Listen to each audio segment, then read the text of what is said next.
और उस देश में कितने गडरिये थे जो रात को मैदान में रहकर अपने झुंड का पहरा देते थे। और प्रभु का एक दूत उनके पास आ खड़ा हुआ और प्रभु का तेज उनके चारों ओर चमका और वे बहुत डर गए।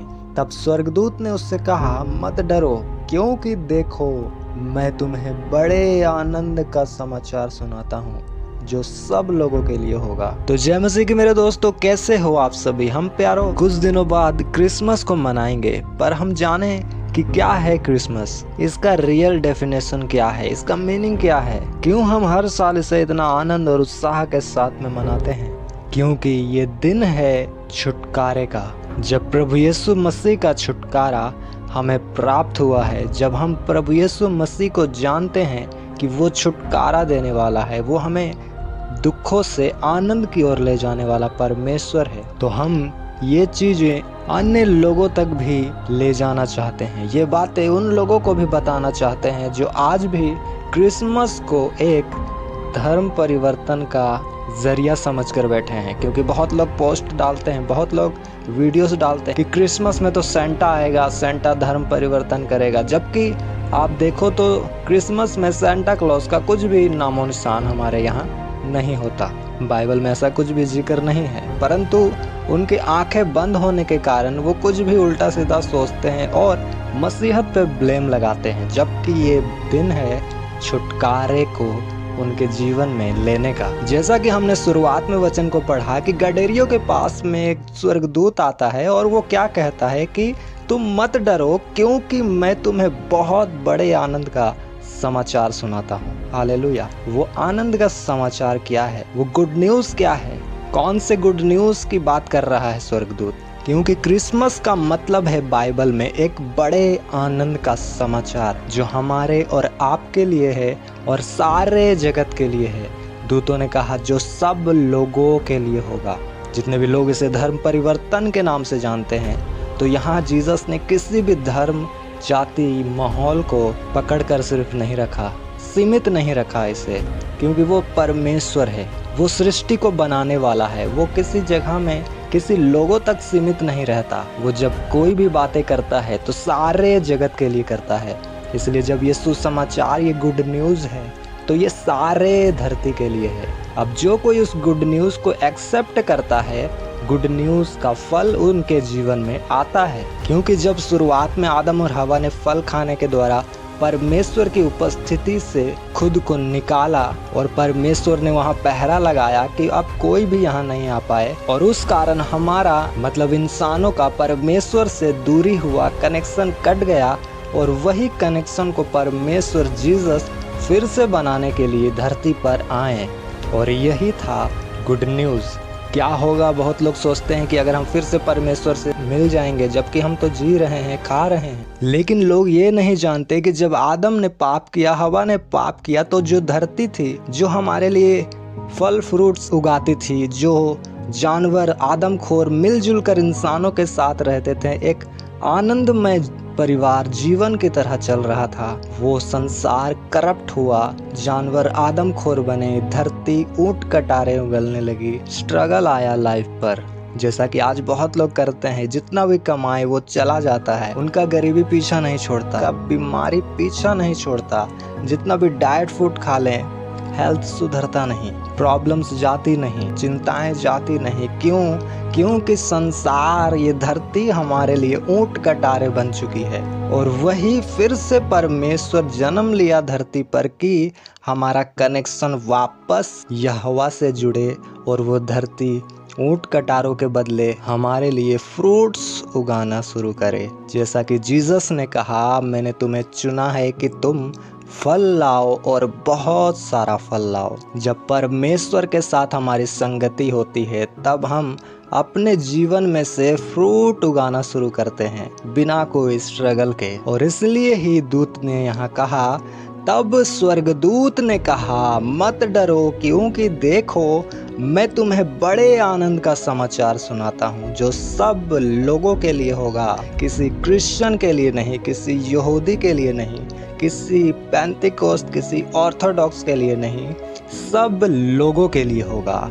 लूका की पत्री 1 अध्याय का 44 में लिखता है, जब मरियम अपनी बहन एलिशिबा के घर जाती है, जब उसके पेट में यूहन्ना होता है, तब वो क्या कहती है मरियम से मिलने के बाद? लिखा है, और देख, जो ही तेरे नमस्कार का शब्द मेरे कानों में पड़ा, तो ही बच्चा मेरे पेट में आनंद से उछल पड़ा। हालेलुया। अब जैसे ही मरियम एलिशिबा के घर जाती है, एलिशिबा के जो पेट पर बच्चा है, वो मरियम के पेट में बच्चे का प्रेजेंस को फील करके एलिशिबा के पेट पर उछल पड़ता है। वो आनंदित हो जाता है। वो बच्चा जो अब तक धरती पर जन्म ही नहीं लिया, उसे क्या लेना देना, क्योंकि वो स्पिरिचुअल बच्चा था, वो परमेश्वर का प्रोफेटिकली दिया गया बेबी था।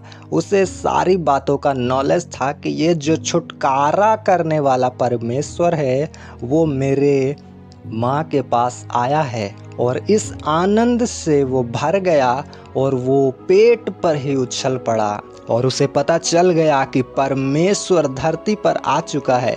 वो हमारे छुटकारे को लेकर आ चुका है। वो हमारे दुखों से हमें आज़ाद करने के लिए आ चुका है। वो हमें पापों से आज़ाद करने के लिए, शैतान के बंधन में जो हम फंसे हैं, जो संसार पाप में फंसा है, शैतान के कब्जों में, उसे छुड़ाने के लिए ये आ गया है। इस आनंद में वो रंग गया और इसी आनंद को महसूस करके वो उछल पड़ा। और वही यूहन्ना, बाइबल कहता है, 30 उम्र बीतने के बाद जीसस को मिलता है, जब वो बपतिस्मा देता है। लेकिन 30 सालों तक वो परमेश्वर की सेवा करता है, परमेश्वर के राज्य का सुसमाचार सुनाता है। जो गुड न्यूज़ खुदा लेकर धरती पर आ गया है, जो उसने पेट पर महसूस किया अपनी माता के, वो प्रचार करना शुरू करता है। जबकि उसने आंखों से नहीं देखा, उसने बस प्रेजेंस को फील किया। जबकि आज लोगों के जीवन में गवाहियां होती है, वो परमेश्वर की बड़ाई नहीं करते। उनको दिख के भी वो लोग अपने कामों को लोगों को नहीं बताते कि खुदा ने उनके जीवन में क्या किया। लेकिन यहाँ यूहन्ना, जो खुदा को देखा भी नहीं, वो परमेश्वर का प्रचार करना शुरू करता है सारी उम्र। अब आगे बढ़ते हैं। जब जीसस पैदा होते हैं, वो जब प्रचार करना प्रारंभ करते हैं, तो वो क्या कहते हैं? फर्स्ट में लिखा है, लूका की पत्री 4 अध्याय का 17 और 19 में लिखता है, यशायाह भविष्यद्वक्ता की पुस्तक उसे दी गई और उसने पुस्तक खोलकर वह जगह निकाली जहां यह लिखा था कि प्रभु का आत्मा मुझ पर है, इसलिए कि उसने कंगालों को सुसमाचार सुनाने के लिए मेरा अभिषेक किया है, और मुझे इसलिए भेजा है कि बंधुओं को छुटकारे का और अंधों को दृष्टि पाने का सुसमाचार प्रचार करूं, और कुचले हुओं को छुड़ाऊं, और प्रभु के प्रसन्न रहने के वर्ष का प्रचार करूं। हालेलुया। यहाँ भी आप कुछ बातों को नोटिस करते हो। पहले गडरियों के पास दूत आता है, वो कहता है, मैं तुम्हें बड़े आनंद का सुसमाचार सुनाता हूँ। एलिशिबा के पास मरियम जाती है, यूहन्ना पेट में आनंद से उछल पड़ता है। अब जीसस प्रचार करते हैं, तो वो यशायाह की पुस्तक को खोलकर कहते हैं कि मैं प्रभु के प्रसन्न रहने के वर्ष का प्रचार करने आया हूँ, और इसलिए मेरा अभिषेक हुआ है। उससे पहले लिखा है कि जीसस कहते हैं, उसने मुझे इसलिए भेजा है कि बंधुओं को छुटकारे का और अंधों को दृष्टि पाने का सुसमाचार प्रचार करूं, और कुचले हुओं को छुड़ाऊं। यह हमें पढ़ने में बड़ा ही नॉर्मल लगता है, परंतु जो अपने बंधनों को स्पिरिट में फील कर पाते हैं कि मैं बंधन में हूँ, मैं पाप में हूँ, मैं गुनाहों में हूँ, मैं बीमारी में हूँ, गरीबी में हूँ, दुष्ट आत्माओं के जकड़न में हूँ, श्रापों में हूँ, उन लोगों को पता चलता है कि ये छुटकारा कितना जरूरी है। जिस तरह मेरे दोस्तों, किसी को 1 लाख का कर्ज है और कोई आकर कहे कि तेरा कर्ज माफ हो चुका है, तो सोचो उन्हें कितना आनंद मिलेगा, क्योंकि वो फील करते हैं, वो फिजिकली उस कर्ज को चुका रहे हैं, मेहनत कर रहे हैं। लेकिन जो स्पिरिट में आप चुका रहे हैं, जो कुचले जा रहे हैं, जो पाप में डूब रहे हैं, जो गरीबी से लड़ रहे हैं, जब आप स्पिरिट में अपने को फ्री देखते हो खुदा को ग्रहण करने के बाद, तब सोचो कि ये छुटकारा आपके लिए कितना बड़ा है। और ये सारी छुटकारे की बातें हर किसी को ज़रूरी है, हर किसी को चाहिए। सिर्फ क्रिश्चियन को नहीं चाहिए, सिर्फ मुझे या आपको नहीं चाहिए, ये सारे दुनिया के लोगों को चाहिए। कहीं ना कहीं वो अपने आप को फील करेंगे कि वो कुचले हुए हैं, वो बंधन में है जिससे वो निकल नहीं पा रहे हैं, एक लेवल से आगे बढ़ नहीं पा रहे हैं। ये एक बंधन है, एक स्पिरिट है, एक कर्स है। जो इंसान को बांध कर रखता है, जो आगे नहीं बढ़ने देता।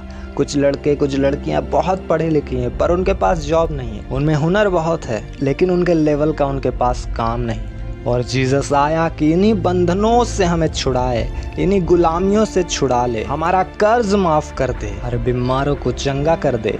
इसलिए जीसस कहते हैं वो आनंद का सुसमाचार सुनाने के लिए मेरा अभिषेक हुआ है। और आज जो परमेश्वर को ग्रहण करता है उनका जात या धर्म या गोत्र कुछ भी चेंज नहीं किया जाता मेरे प्रियो, उनका चेंज होता है तो बस लाइफ, सिर्फ जीवन। जो पहले कर्जों में था, जो दुष्ट आत्माओं के बंधन में था, उससे उनको आज़ादी मिलता है। और यही है आनंद का सुसमाचार जो जीसस हमारे लिए लेकर आए। जीसस ने कहा पाप मत करो, तो क्या आप पाप नहीं करोगे तो आपका धर्म बदल जाएगा। चोरी मत करो, तो क्या आप चोरी नहीं करोगे तो आपका धर्म बदल जाएगा। हत्या ना करो, तो क्या आप हत्या नहीं करोगे तो आपका धर्म बदल जाएगा। आप झूठ मत बोलो, क्या आप झूठ नहीं बोलोगे तो आपका धर्म बदल जाएगा। हर एक बुराई जो आप छोड़ दोगे, बाइबल कहता है तब जीसस आपको गले लगाएंगे, आपको एक्सेप्ट करेंगे और ये आनंद का सुसमाचार जो है वो आपके जीवन में अप्लाई होना शुरू हो जाएगा। जिन आनंद की ये बातें कर रहा है बाइबल में परमेश्वर, वो सारी आनंद की चीज़ें आपके लिए उपलब्ध हो जाएगी, क्योंकि लिखा है ये आनंद सारे लोगों के लिए होगा। क्योंकि यही आनंद है कि आप बंधनों से आज़ाद हों, आप अपने प्रॉब्लम से आज़ाद हों, आप स्ट्रगल से आज़ाद हों। आप माथे की पसीने की कमाई नहीं खाओगे, आप अपने हाथों के फल को बस खाओगे। क्योंकि जो डाली जीसस के साथ जुड़ी रहती है वो फल खुद ब खुद बहुत सारा लेकर आ जाती है। और यहाँ यीशु मसीह कहते हैं और प्रभु के प्रसन्न रहने के वर्ष का मैं प्रचार करूंगा। क्या है प्रभु के प्रसन्न रहने का वर्ष? बाइबल कहती है ले व्यवस्था 25 अध्याय का 10 में, और उस 50वें वर्ष को पवित्र करके मानना और देश के सारे निवासियों के लिए छुटकारे का प्रचार करना। वह वर्ष तुम्हारे यहाँ जुबली कहलाए, उसमें तुम अपनी अपनी निज भूमि और अपने अपने घराने में लौटने पाओगे। हालेलुया। पुराने नियम में मेरे दोस्तों एक नियम, एक रूल बनाया गया था परमेश्वर की ओर से कि तुम 6 साल तक तो भूमि उपजाना, बीज बोना, काम करना, मेहनत करना, पैसे इकट्ठा करना, सारा कुछ करना। परंतु जब 7वें वर्ष होगा, उस 7वें वर्ष में तुम विश्राम करना, तुम स्ट्रगल मत करना, तुम परेशान मत होना, तुम परमेश्वर को अपनी चिंता उस टाइम दे देना, क्योंकि वो आनंद का वर्ष होगा। और ऐसा ही 7वां साल में वो लोग विश्राम करते थे। और ऐसा ही 7वां वर्ष जो होता था उसका 7 गुना, यानी कि ये एक विश्राम, जब 7 विश्राम आता था, 7 गुने 7 यानी कि 49 ईयर्स। यानी कि आप दिमाग लगाओ 6 साल बाद 7वें साल में पहला विश्राम वर्ष है। और जब पहला विश्राम वर्ष चला जाता है तो दूसरा विश्राम वर्ष आता है 14 साल बाद। और इसी प्रकार जब 7 विश्राम वर्ष ऐसा चला जाएगा तो 50वें साल में जुबली का वर्ष आएगा, यानी कि छुटकारे का दिन। और इस दिन में बाइबल कहता है कि दासों को आज़ाद किया जाता था, कर्ज माफ़ कर दिया जाता था, भूमि और लोग आराम करते थे।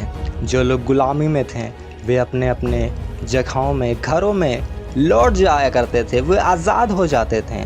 किसी के ऊपर बोझ नहीं डाला जाता था, कोई भी मेहनत करके नहीं खाता था, सब आराम करते थे, क्योंकि वो परमेश्वर का आनंद का दिन था। और वही जीसस कहते हैं मेरा अभिषेक इसलिए हुआ कि मैं प्रभु के प्रसन्न रहने के वर्ष का प्रचार करूं।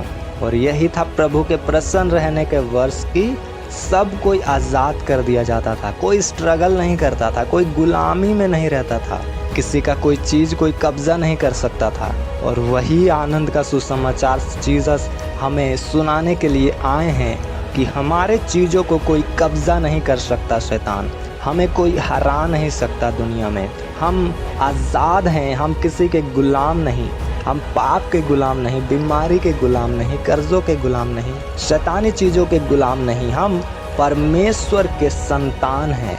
और यही आनंद का सुसमाचार है जिसे हम क्रिसमस कहते हैं। और ये क्रिसमस सिर्फ एक दिन का नहीं, हर दिन का है, क्योंकि अब जीसस पैदा हो चुके हैं और ये आनंद का सुसमाचार हमारे लिए है।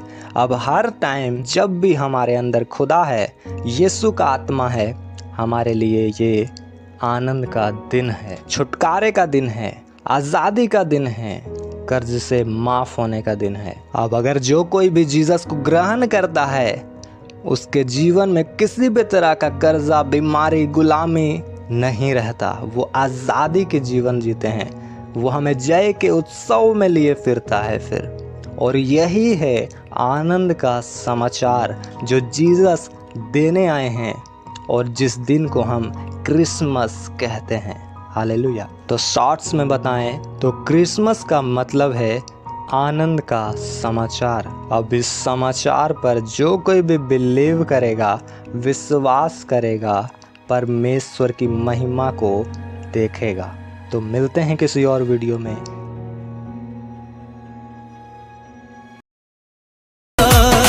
दाऊद नगर विच पैदा हो गया दुनिया दा